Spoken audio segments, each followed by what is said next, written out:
before I came to understand God's word rightly divided, as he says in 2 Timothy 2:15, I was kind of baffled. Now, I always believed God's word. I always followed God's word as much as I possibly could. I even taught God's word in the Sunday school classes in the churches I've been in. But there was always some confusing things that I just couldn't put my finger on. Some of the verses that just didn't make sense to me when I tried to make it all for me, all the Bible for me. One of them was when Jesus said, ask, seek, and knock. And, when I pray, and I would do those things. And Jesus himself said, pray and you'll have it. And that he would give us understanding of these things. And I just didn't find that happening. I was being as sincere as I possibly could. And I still didn't get those things answered. Very rarely, if ever, did I would knock and ask, and it wasn't open, and it wasn't given to me, and I just didn't understand why that wasn't happening. Just couldn't understand it.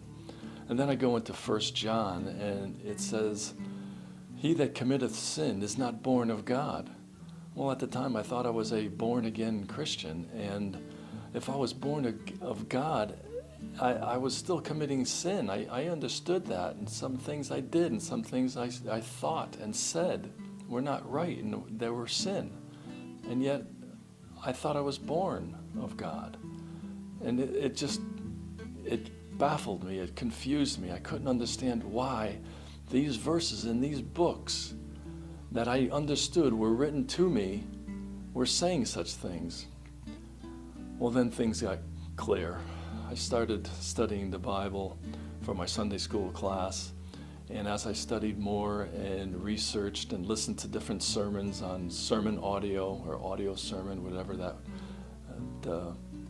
website is, and I would listen to all these famous preachers and old-time preachers and listen to them. And then I came across somebody on YouTube that was talking about rightly dividing the word, and it just slapped me across the face.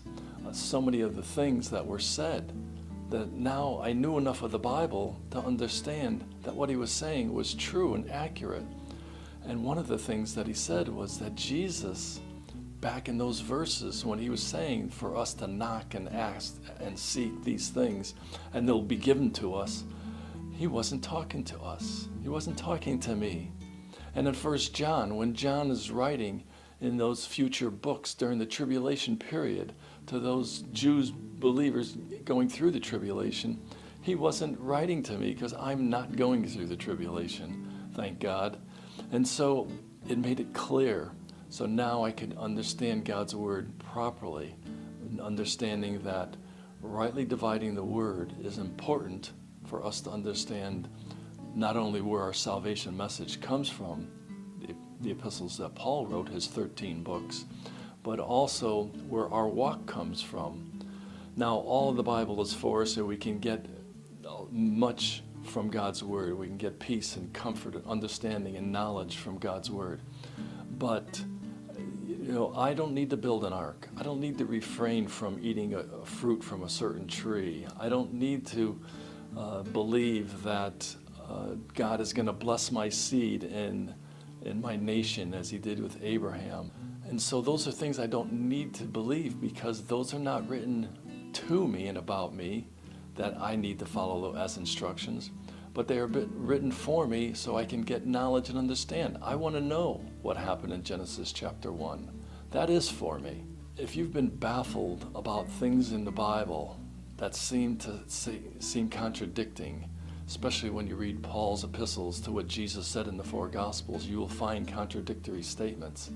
When you come to those conclusions, you will understand if you rightly divide God's word and understand that not everything in God's word was written to and about us. So important. Hopefully this helps. So there it is. That's a little bit of the reason or the way that I came to understanding the Bible rightly divided. Hope this helps. And if you're one that is on the fence of not understanding exactly what part of the Bible is for you and why you can't follow certain instructions, and you get frustrated because you can't or because prayers aren't answered, then come to God's Word the way He says in 2 Timothy 2:15, to study, to show yourself approved, a workman that needeth not to be ashamed, rightly dividing the word of truth. Thanks for your time.